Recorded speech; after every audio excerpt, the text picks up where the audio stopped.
البدع والأهواء، أهل البدع العقائدية وأهل البدع السياسية. نقول بيننا وبينكم السلف، بيننا وبينكم الكتب.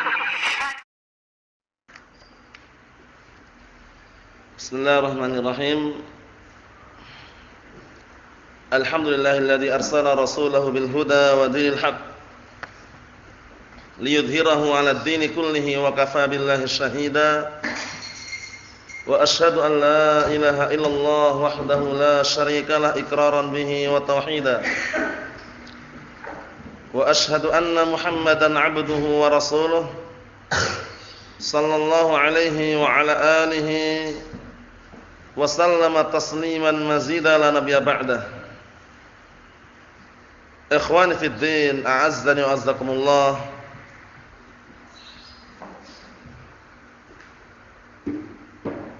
Wa barakallahu fikum. Kita lanjutkan bacaan terhadap kitab At-Tafsir Al-Muyassar, yang mana sekarang kita masuki ayat yang ke-91 dari surat Al-An'am, juz yang ke-7.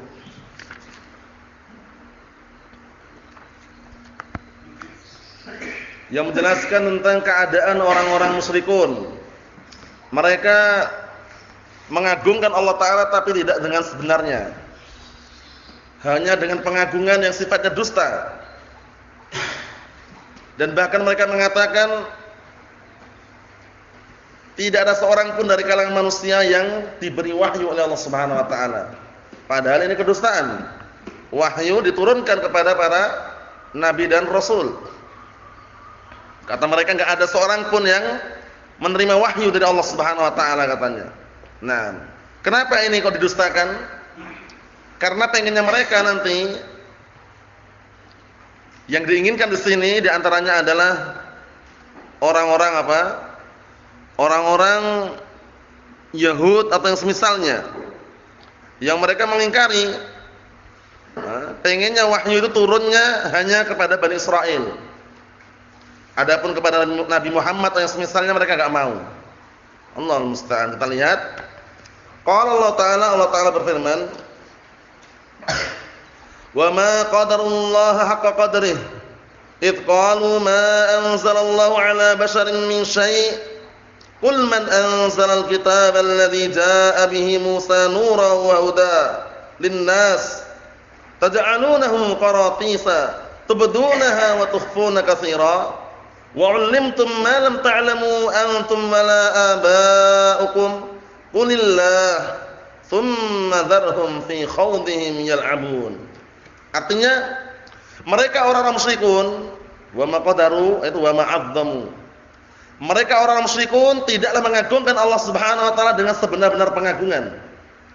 Idqalu, yaitu ketika mereka mengatakan ma anzalallahu 'ala basharin min syai', Allah taala tidak menurunkan kepada manusia sedikit pun. Tidak menurunkan sesuatu apapun. Tidak menurunkan wahyu katanya. Allahul musta'an. Qul, katakanlah wahai Rasul kepada mereka, man anzalal kitaba alladzi jaa'a bihi Musa nuran wa hudan lin-nas. Kalau seperti itu katakan kepada mereka, siapa yang menurunkan kitab yang telah dibawa oleh Musa, yang didakwakan oleh Musa sebagai cahaya dan petunjuk kepada manusia? Taj'alunahu qaratisa tubdunaha wa tukhfuna katsira. Apakah kalian menjadikan kitab tersebut hanya sekedar dijadikan apa? Kertas-kertas yang berserakan, kalian tampakkan sebagian, kemudian sebagian yang kalian sembunyikan. Ini sembunyikan dalam masalah apa ini? Mereka menyembunyikan dalam hal apa? Kenabian Nabi Muhammad SAW. Jadi mereka ini orang-orang Yahudi ini enggak mau gitu loh kalau wahyu itu turun kepada Rasulullah. Pengennya itu kalau turun dari kalangan Bani Israel, sehingga ayat-ayat yang berkaitan tentang Nabi Muhammad mereka apa sembunyikan. Itulah liciknya orang Yahudi. Walaupun sebenarnya kalaupun ada nabi yang turun di tengah-tengah orang Yahudi, mereka apakan? Bunuh. Terkenal kan mereka membunuh para nabi. Nah, kita lihat lagi. Wa 'allimtum ma lam ta'lamu antum la aba'ukum, padahal kalian diajari. Diajarkan kepada kalian yang dulunya kalian enggak tahu. Tidak pula bapak-bapak kalian. Siapa itu semua yang menurunkan tadi itu? Qulillah, Allah. Semua itu tadi yang menurunkan adalah Allah Subhanahu wa taala. Alkitab, Zabur, Taurat, Injil, Al-Qur'an, semua itu yang menurunkan Allah Subhanahu wa taala. Tsumma dzarhum fi khawdihim yal'abun.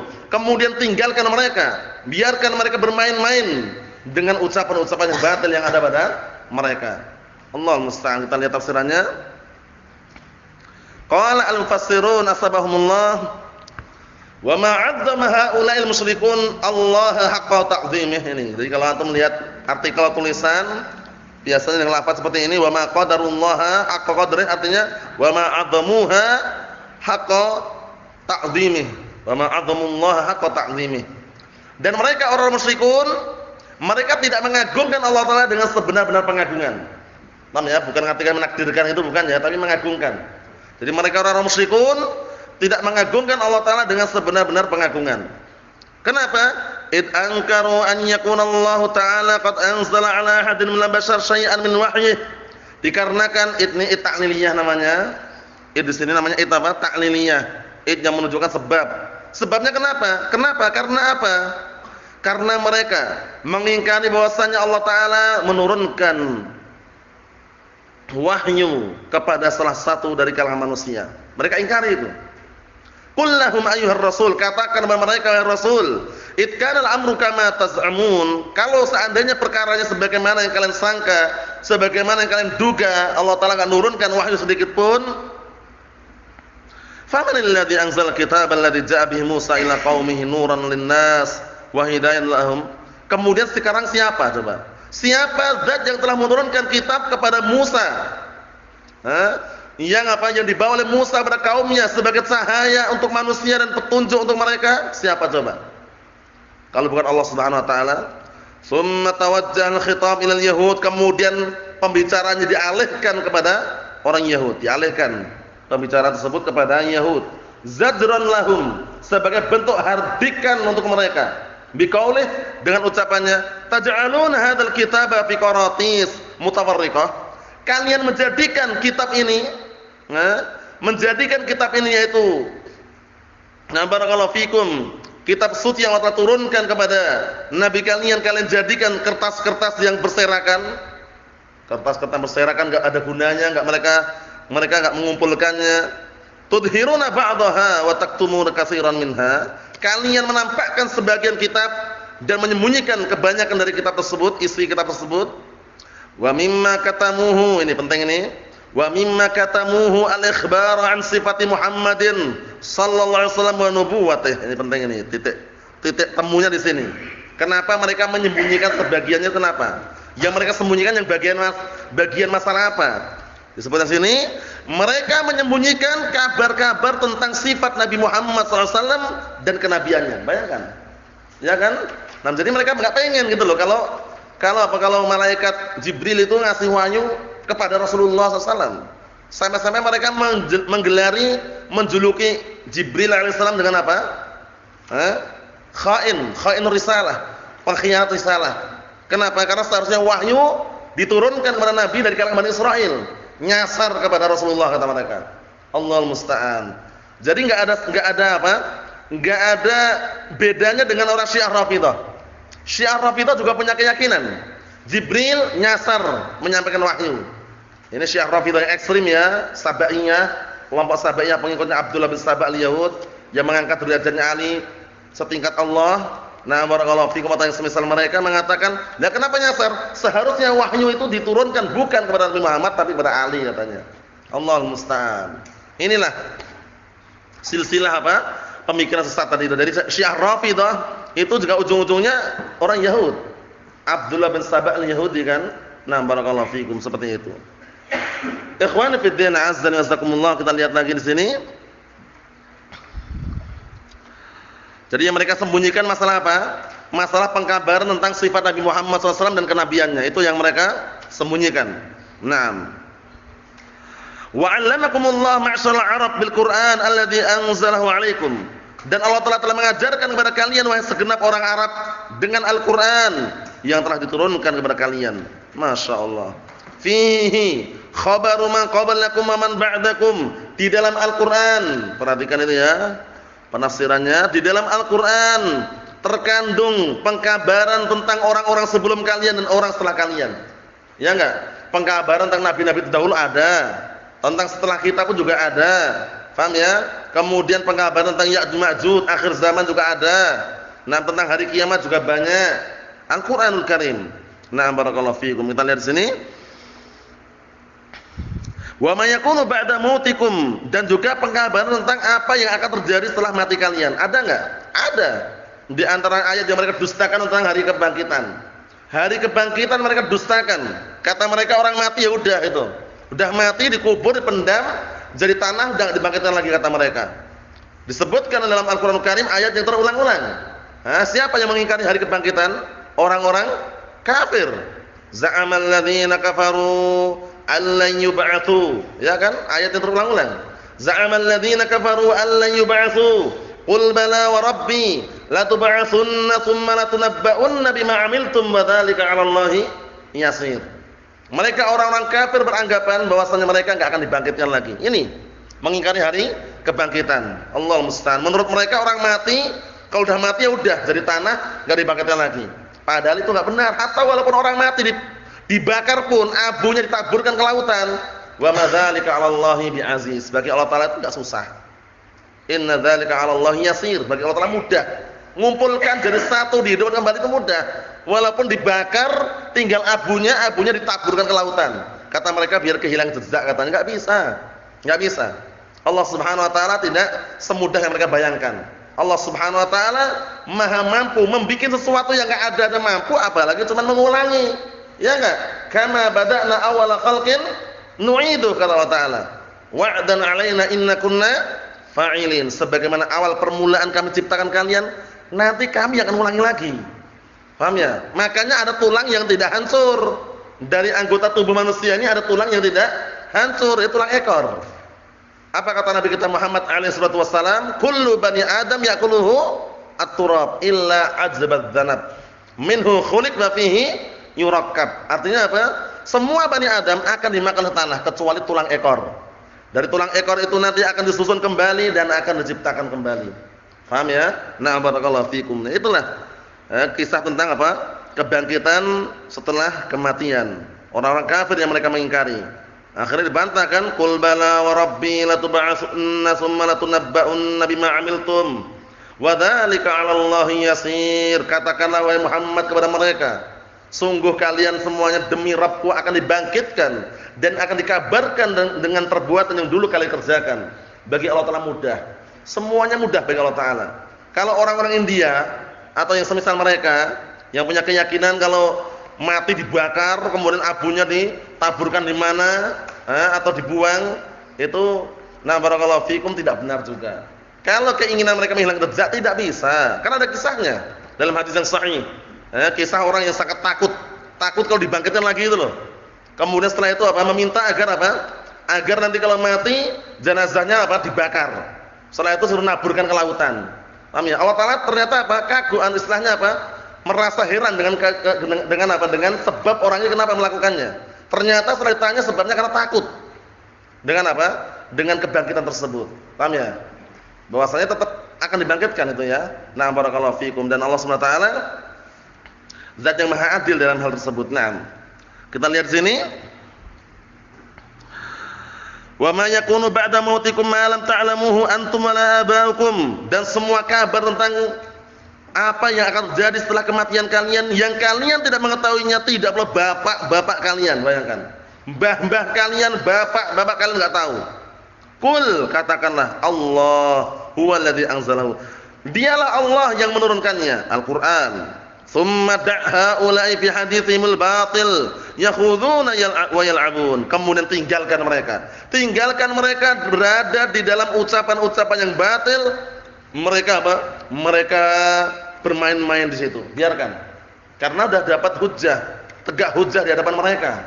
Jadi mereka biarkan berbuat apa terserah mereka. Nanti Allah Taala yang akan mengadilinya. Naam, Allah Taala yang akan memberikan hukuman untuk mereka dengan hukuman yang adil. Naam. Berikutnya, Qala Allah Ta'ala berkata, "Wa hadza kitabun anzalnahu mubarakun musaddiqul ladzi baina yadayhi wa litundhira ummal qura wa man haulaha wal ladzina yu'minuna bil akhirati yu'minuna bih wa hum 'ala salatihim yuhafizun." Dan inilah kitab, itu Al-Qur'an, yang kami telah turunkan kepada Muhammad sallallahu alaihi wasallam, kepada Rasulullah sallallahu alaihi wasallam. Mubarakun, diberkahi, musaddiqul ladzi baina yadayhi, sebagai pembenar terhadap apa yang ada di hadapannya. Paham ya? Nah, barakallahu fikum. Maksudnya bagaimana? Maksudnya sebagai pembenar kitab-kitab yang sebelumnya. Ada Taurat, Injil, Zabur, Al-Qur'an ini penyempurnanya. Paham ya? Nah, barakallahu fikum. Sudah kita jelaskan berkali-kali ya, bahwasanya semuanya kalamullah, semuanya ucapan Allah Subhanahu wa ta'ala. Naam. Hanya saja dengan berbeda-beda bahasanya. Nah, kalau Al-Qur'an jelas bahasa Arab. Naam. Kita lihat sini. Walitundhira ummal qura, dan untuk agar engkau memberikan peringatan kepada ummal qura. Ummal qura itu apa maksudnya? Istilah untuk Mekah. Paham ya? Kota Mekah digelari Ummul Qura. Paham ya? Kota Mekah digelari disebut dengan Ummul Qura. Paham ya? Sampai-sampai ada banyak itu pertanyaan fikih yang sifatnya bentuknya tebak-tebakan. Siapakah seorang wanita, seorang ibu yang tidak dilahirkan dan tidak melahirkan? Ummul Qura ini. Paham ya? Tidak dilahirkan, tidak melahirkan. Ummul Qura kan Mekah. Paham ya? Kemudian apa lagi? Apakah ada seorang ibu yang dia itu tidak dilahirkan, tidak melahirkan dan bukan manusia? Ada. Ummul Kitab. Paham ya? Ummul Kitab untuk apa? Al-Fatihah. Ya enggak? Nah, barakallahu fikum, seperti itu. Ada juga, apakah ada seorang wanita yang tidak dilahirkan tapi melahirkan tanpa apa? Nah, barakallahu fikum, dilahirkan tapi melahirkan tanpa suami. Mereka mengatakan Maryam alaihissalam. Paham ya? Apakah ada seorang wanita yang tanpa dilahirkan kemudian melahirkan tapi ada suaminya, yaitu istri Adam alaihissalam? Itu tebak-tebakan dalam fikih seperti itu. Paham ya? Nah, itu tadi Ummul Qura tadi itu. Seorang ibu yang tidak dilahirkan dan tidak melahirkan. Paham ya? Nah, barakallahu fikum. Ternyata apa? Kota Mekah, Ummul Qura. Kalau Ummul Kitab tadi bukan makhluk, Al-Qur'an itu kalamullah, bukan makhluk. Paham ya? Tidak dilahirkan, tidak melahirkan, Ummul Kitab. Paham ya? Seperti itu. Dan lihat sini. Kata beliau, barakallahu fikum hafizakumullah. Atau kata Allah Subhanahu wa taala di sini masih lanjutannya, walladzina yu'minuna bil akhirati yu'minuna bih, dan sebagai peringatan, memberikan peringatan kepada orang-orang yang mereka beriman dengan hari akhirat, mereka akan beriman dengannya. Wa hum 'ala salatihim yuhafizun, mereka akan menjaga waktu-waktu salat mereka. Qala al-mufassirun attabahumullah, perhatikan tafsirannya itu. Wa hadzal Qur'an kitabun anzalnahu ilaika ayyuhar rasul, dan inilah Al-Qur'an, kitab yang kami turunkan kepada engkau wahai Rasul. Aziman naf'i, banyak manfaatnya. Yashhad ala sidqi ma taqaddamahu minal kutub al-munazzalah, yang sebagai saksi tentang benarnya kitab-kitab terdahulu yang diturunkan, sebagai pembenar kitab-kitab terdahulu yang diturunkan. Wa annaha min indillah, dan bahwasanya kitab-kitab terdahulu Zabur, Taurat, Injil datang dari sisi Allah Subhanahu wa taala. Anzalnahu litukhawwifa bihi min adzabillah wa ba'sihi ahla Makkah. Inilah Ummul Qura. Yang kami turunkan untuk apa? Untuk barakallahu fikum, membikin takut. Agar engkau memberikan peringatan kepada mereka agar mereka takut terhadap azab Allah dan juga bencana Allah Subhanahu wa taala. Untuk siapa? Penduduk Mekah wa man haulaha, dan sekelilingnya. Min ahli aqtaril ardi kulliha. Dan yang sekelilingnya dari seluruh penjuru, seluruh penduduk bumi seluruhnya. Seluruh apa? Seluruh penduduk bumi seluruhnya. Walladzina saddiquna bil hayatil akhirah, dan orang-orang yang mereka membenarkan tentang kehidupan akhirat. Yusaddiquna bi anal Qur'an kalamullah. Ini penting. Mereka juga membenarkan bahwasanya Al-Qur'an itu adalah ucapan Allah. Yuhafizuna ala iqamis salati bi awqatiha. Mereka ini adalah orang-orang yang menjaga salat mereka pada waktu-waktunya. Paham ya? Karena salat telah ditetapkan pada waktu-waktu yang ditentukan. Inna sholata kanat 'alal mu'minina kitaban mauquta. Sesungguhnya salat itu adalah kewajiban yang telah diwajibkan kepada kaum mukminin pada waktu yang telah ditentukan. Nah, kemudian apa? Al-Qur'an kalamullah, ghairu makhluqin minhu bada'a wa ilaihi yaud. Termasuk salah satu contoh yang sering ana ulang-ulang biar tambah melekat, kisah Imam Ahmad bin Hanbal rahmatullah alaih, yang saat itu beliau hidup di zaman khalifah, pemimpin yang sangat jahat dan bengis, yang waktu itu mengilzamkan, mengharuskan rakyat sipilnya mengatakan Al-Qur'an makhluk. Bayangkan. Di zaman saat itu kalau enggak ngomong gitu penjara itu loh. Tangkap, penjara, cambuk sampai pingsan. Bahkan apa, Imam Ahmad bin Hanbal kokohnya luar biasa. Beliau dicambuk, dipenjara sampai pingsan pun tetap mengatakan Al-Qur'an kalamullah ghairu makhluk. Masya Allah. Sehingga tidak asing lagi kalau kita jumpai sejarah beliau dikenal dengan Imam Ahli Sunnah.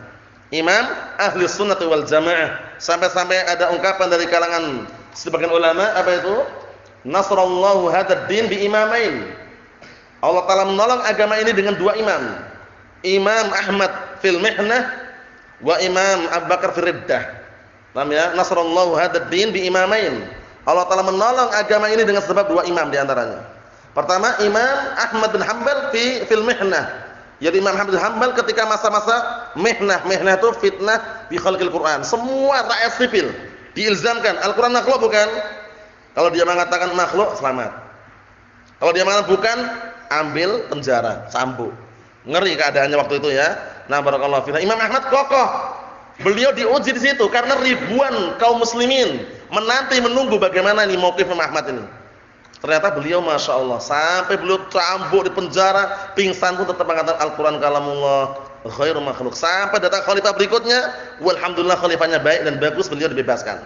Masya Allah, kokohnya luar biasa Imam Ahmad ya. Kemudian wal Imam Abu Bakar fi riddah.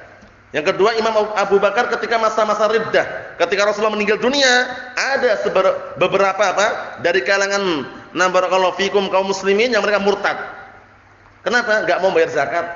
Paham ya? Akhirnya diperangi oleh Abu Bakar Siddiq. Wallahi la uqatilanna man farraqa bainas sholati waz zakah. Demi Allah aku akan perangi orang-orang yang memisahkan antara salat dan zakat. Karena salat dan zakat itu rukun Islam, enggak bisa dipisahkan. Akhirnya perangi sampai mereka kembali lagi menunaikan apa? Zakatnya. Nah, itulah dikenal dengan apa? Dikenal dengan penolong agama, Nasruddin, penolong agama. Nah, barakallahu fikum, nasrallahu hadzal din bi imamain. Al-Imam Ahmad fil mihnah wal Imam Abu Bakar fi riddah, itu ma'ruf ya. Nah, kemudian ada juga di kala zaman Imam Ahmad tersebut ada orang-orang yang mereka enggak mampu menahan cambukan, enggak mampu menahan siksaan. Mereka menggunakan apa kemarin? Tauriyah.